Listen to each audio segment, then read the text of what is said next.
Welcome to MMA Fancast. My name is Luke Payson. Welcome back to everyone who has subscribed to the channel. That's always awesome to have you back. If you haven't already subscribed, please subscribe so you can see great interviews like the one we're doing right now. Having back on the show, really excited to have Cowboy Eddie. Cowboy Eddie, welcome back to the show. Going on? How you doing? Always great, always fun. I was remembering when we were getting ready to do this interview that the last time I interviewed you, it was summer, it was beautiful, it was July. You had just won by a rear naked choke at Brawl in the Burgh in July against Colton Musgrove.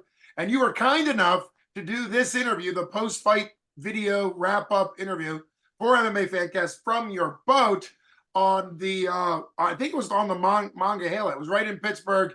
You were having a party with your friends, and I think it was one of the most unique settings for an MMA Fancast interview. So thanks so much. How have things been for you since then? Not as exciting today. I hate to do that to you, but it's been good. Yeah, I mean, training's been good, life's been good, work's been good. You know, just making it through the days, making the days count. You know what I mean? Yeah, makes a lot of sense. That's since July has been 4 or 5 months. You're already showing at 25 years old, making the transition from football. You're training with the legend himself, the Death Star, common Death Star worthy with everybody at the Academy. You're a really rising star. We've talked before about how you not only are a very talented fighter, two fights, 2 wins in amateur. It's starting to put it together. But also you have a great crowd presence. You sell a lot of tickets. People are very excited to see you, and the crowd really reacts to you. So that's pretty fantastic. This will be officially, which is a big topic for us to discuss, this will officially be your last fight. You're going to be fighting at 247 Fighting Championship, Brawl in the Burgh 19, December 16th. It will be your last fight at the novice amateur rules, because it's 2-0. You have to be either 3-0 or 2-1 to go to the advanced amateur category in Pennsylvania, which allows punches to a grounded opponent, as well as no shin guards and 3 3-minute rounds. So how much, obviously, we're going to talk about the fight you've got coming up, but I always like to ask people when they're headed into the last fight before advanced amateurs, are you already training a bigger rule set so that the fight after this, you're kind of ready to hit the ground running with the longer rounds and things like that? How's that going? Not only for this fight, but looking ahead for when you're no longer novice. Yeah, that's probably like the number one thing I'm looking forward to being able to get out there in no shin gear, ground and pound. I feel like that's a huge part of my game that I can't really utilize right now,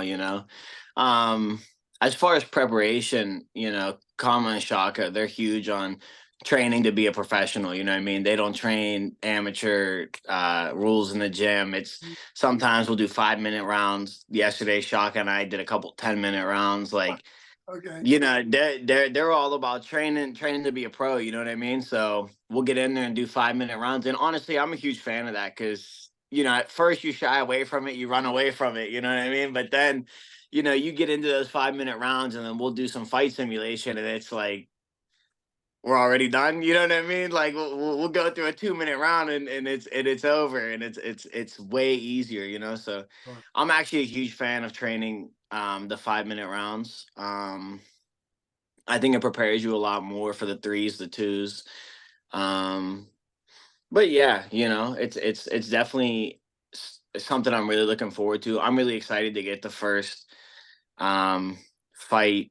I mean, I want to get, I'm excited for this fight, but definitely, get in there with no shin gear on and feel what it's like and feel all those, you know what I mean? Like I went to Craig's last fight, who's Craig, that's a great fighter. That's my man. But I was at his last fight, and me, Coleman, and Craig were all laughing about it. Like when Craig ended up going down and the dude started ground and pounding. This was Craig's first one too. His eyes just lit up. He was like, "Oh my God!" Yeah, you know what I mean. So it's. I'm excited to be to feel those feelings. Yeah, that makes perfect sense that you as a fighter watching your buddy Craig Perry, who really he's on a 2-fight win streak now, is an advanced amateur, won an advanced amateur, overcame a lot of obstacles. You are very well aware, a really bad injury, a rough start to his career, but really shows. But what was cool about that is he started off in probably the worst position for ground and pound. You know, receiving them, was able to get out of that, was able to get a submission. And he said to me afterwards, kind of like what you were saying, that that's what a fight's about. You know, he got in a bad spot, he was able to work out, but he'd rather have the risk of being able to take punches to the face in order to be able to give them. And I'm sure you have the same philosophy. You have a great physique, physicality, very strong. Obviously, the football background. How much of a wrestling background did you have, or were you pure football and then kind of have been built up by everybody at the MMA Academy as far as striking, wrestling? I know you did a lot of street fights, but as far as like training goes, did you have wrestling prior to working at the academy, or is that all kind of added to you? No, I had never wrestled in like growing up at all. Through high school, I didn't wrestle. I just wasn't a fan of it. I'm sure I would have wrestled if you didn't have to do it in that singlet, you know what I mean? So I probably would have done, but yeah, so growing up, or all through high school, middle school, whatever, it was, I never really wanted to and I never did. But I had friends that did. My boy Eli, he wrestled at Lehigh. He just got Oh, done last year. So I got a lot of friends that wrestle, and they wrestled at you know what I mean, they wrestled at good schools that yeah. they train me now. And you know, in high school we used to just mess around, but it was never anything like practice wise, you know what I mean? So a lot of the wrestling and striking and jiu-jitsu, that all came from the academy, and that all got put together there, you know. So, and a lot of it has to do with Dave, you know what I mean? Dave went back to school and Dave's doing his thing, but you know, Dave was the one who kind of pioneered me in the broadening my horizons and doing this and doing that and doing more jiu-jitsu tournaments and so on and so forth. So, you know, I owe a lot of credit to Dave. And then, you know, now it's me and Kama and Chris Williams and those guys and Well, Shaka. So and you just gave a rundown of some of the legendary coaches and former fighters, and active fighters of Pittsburgh. Coach Dave Sachs, I was really honored. He hasn't had an MMA fight in a few years. Obviously, he's retired from MMA. Great MMA career, in addition to all that he's now doing to advance his education and his training ability. But I a while ago, maybe about a year ago, I had him on MMA Fancast, and I really just interviewed him, and I didn't really realize how incredible until I did some research. Oh my goodness, Coach Dave Sachs is like beyond significant, not only as a fighter, but as a coach. A lot of people, you included, owe a lot to Coach Dave Sachs, and obviously all the best to him up in New England working on, I think, a training degree of some type. So great, he went back to school to get his master's. great, bro. There you go. So maybe it would be great if he ends up back in Pittsburgh. That would be incredible, because I know he is responsible, was responsible for doing a lot of the strength and conditioning planning and a lot of great stuff. You referenced Lehigh University, which is great for an Allentown. I'm from Allentown, Pennsylvania, born and bred, and so anything over in that area, it makes my Eastern Pennsylvania heart sing to hear that you know a guy that went to Lehigh. So pretty cool stuff overall. So without without giving anything away, and before getting into the specific opponent and all of that, what's it been like to be able to train? I know you had some event conflicts that prevented you from getting on a couple of the 247 cards, and that was kind of known. Family stuff comes first, always, obviously, personal stuff, that type of stuff. But what was it like training after two fights, knowing more what you were working with, and not have a fight in store? Like, some people really like that because they feel like they can just kind of add a lot of skills. Other people really like training for an opponent because they feel like they're more getting ready for an enemy. So, like, how did you do in the last 4 or 5 months of just training without a designated fight until, of course, this one got matched up? Um, so unfortunately for like my first two fights, it's kind of all been the same. My first fight came to fruition like 4 days before the fight. It was something crazy like that. You know what I mean? Same with my last one. And like this one, I just got my kid, or my, I don't know, it was like yesterday or something, or it was like 2 days ago, or a day ago or something like that. So I'm not really a huge fan of training for opponents, because for my last fight, I started to train for somebody, and I was supposed to fight, or it was my first fight. I was supposed to fight a southpaw. Mhm. Then, like 4 days before, I get someone else. So it was like I just wasted all this time. You know what I mean? Preparing for something that I'm not going to see. So me personally, I'm a huge fan of just getting better. Just get in there and keep training. Get ready to fight a wrestler. Get ready to fight a jiu-jitsu guy. Get ready to fight a southpaw. Just keep training, and then, you know, when the day comes and you get your opponent and it's locked in, and you know what it is, you're prepared for whatever. I mean, it's a fight. It's not like, you know what I mean? It's everything's gonna come at you. So just trying to be the best version you can be. I mean, that really makes a lot of sense. I think that as a former coach, I think that is probably the best attitude to have. That you could sometimes overtrain, not only in the sport of MMA for an opponent, but obviously you're a very well experienced football player. And sometimes game plans, if you focus too much on what you think the other team's going to do, and then they come out with a different game plan. Well, now you haven't been. So we've seen that. We've seen even NFL teams. Understandably, there's a lot going on. Like you said, it's a fight, a football, whatever it is, whatever it is. The other opponent has trained a lot to be ready for you too. So it goes back and forth. But I do think that's a great attitude for you to have. For me, you're well rounded. I mean, you come from, and I think I I have to mention GSP. George St. Pierre is kind of like my all-time favorite MMA fighter, and he didn't come from a traditional wrestling background. Didn't wrestle in middle school, high school, or college. Learned wrestling sort of more or less like you, comparing you to GSP, of course, because he learned it for MMA. And in some ways, that can be tough because there's wrestlers that have been wrestling since they were 4 and they have a ton of experience.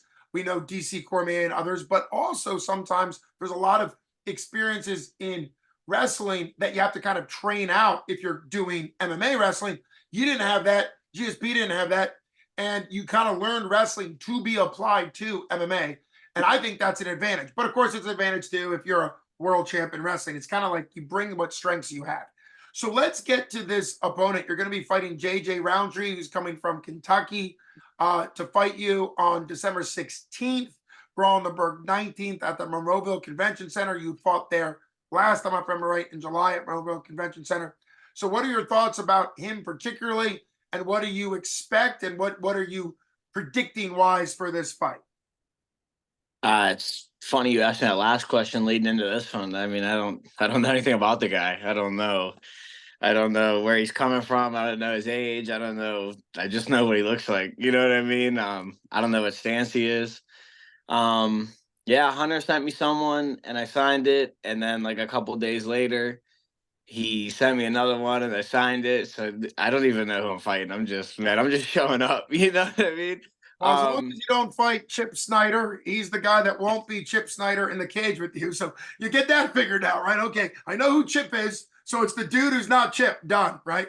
And there's a part of the old school tournament style, whether it's jujitsu, wrestling, MMA was tournament style, where until it got these solo fights, which I think are exciting, the tournament style has always been you just see your opponent and go, okay, what are we, I'm going to do me, like you said. So I actually think it can be an advantage to have this mindset where JJ Roundtree, obviously all the best to him in his training, but he's going to be in a cage with you and you're going to get to do what works for you that night. And he's going to be trying to do whatever his skill set is. And in some ways, if he's southpaw or whatever, you're going to have to adapt just like if somebody else did it. And I do think there's a danger in game planning where if somebody switches up their style, which we've seen happen, then that throws off your game plan. So I love it. You've got a mindset to just get in there and make it your fight. Can't wait to see what happens. Do you want to say an actual prediction? I think you're a very entertaining guy. The crowd goes nuts. Do you want to give an actual prediction, or just we'll wait till December 16th to see what happens in the cage? Yeah, no, I mean, every fight I'm trying to finish it. You know what I mean? I was really pleased that I was able to get my first finish, my last fight, and I just want to keep building on that. I'm looking for a first round finish. You know what I mean? I'm looking for my first knockout. I'm looking for entertainment. You know what I mean? I'm bringing people out here to entertain them. I don't want to go to a decision. I talked last time. I said I wanted to stay on my feet. I mean, I wanted it to be more entertaining, and then it was like as soon as we got in there, we started wrestling. So I was like, not hanging my head, but I wanted a more entertaining fight. So yeah, I'm going for the knockout. I'm going to finish. I'm looking to finish him in the first.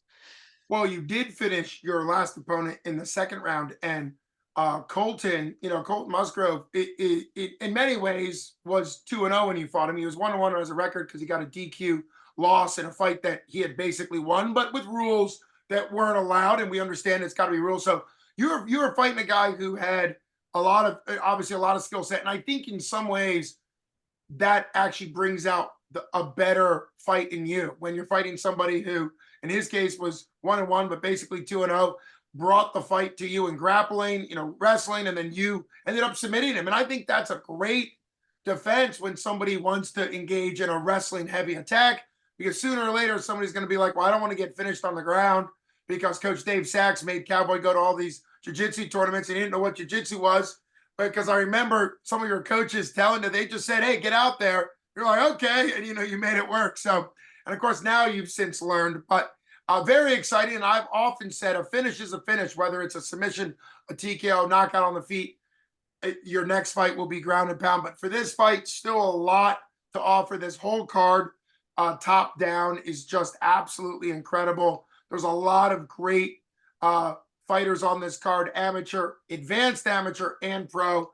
And for those people that are watching Cowboy Eddie, you really need to get your tickets now. Get them from Cowboy.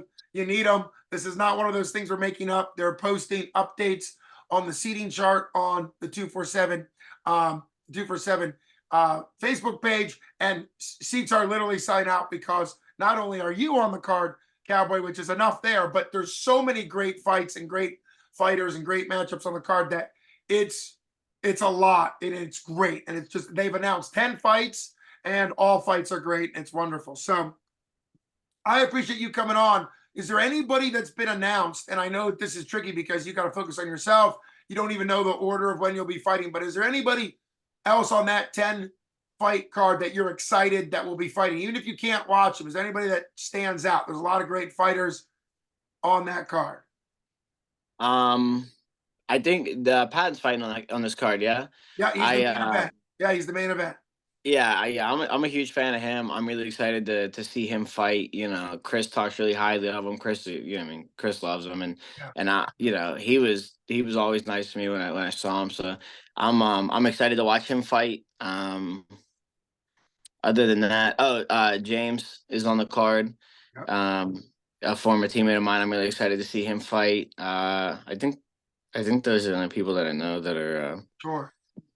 on the card. So yeah, I'm excited to see those guys win. I want to see them do their thing, and the best luck. But well, let me ask you a question, because I'm looking at Tapology and I realize that there is a big time amateur fight in your weight class. Timbo Slice versus Clayton Lee, or Hoot Lee as he's better known. They both fight at your weight class. What are your thoughts on this fight? Are you at the point where you could see yourself matching up with one or both of them? Because the idea with this fight is that they're kind of fighting each other to see who's the better fighter at 155, and obviously you're at 155. So this is one of the nice things about 247 having deep divisions in some of the weight classes. Have you thought at all about this fight? Because it is kind of like the guys that you might potentially be fighting in the future, since they're in your weight class, and I believe different gyms. One's from Michigan, one's from India, so I believe different gyms from you. Yeah, I'd love to fight both of those guys. You know what I mean? Colton's it was either his first, or it might have been his first fight was against Timbo, and I watched. I got to watch those fights, and he's a really interesting dude. I think our skill sets would match up nice. I would look forward to that fight, and I would love to fight. Hoot Lee. I think that's a fight that sooner or later is going to happen. You know what I mean? And that's a fight that I'm really excited for as well. I'm just excited to get out there and compete, though. Whoever it is, whatever it is, I welcome all of that. And I'm excited to watch those two fight. I'm most likely going to fight one of those two. Yeah. So I'm excited to watch those guys. But yeah, as far as a game plan or something, I don't know who's going to win that fight.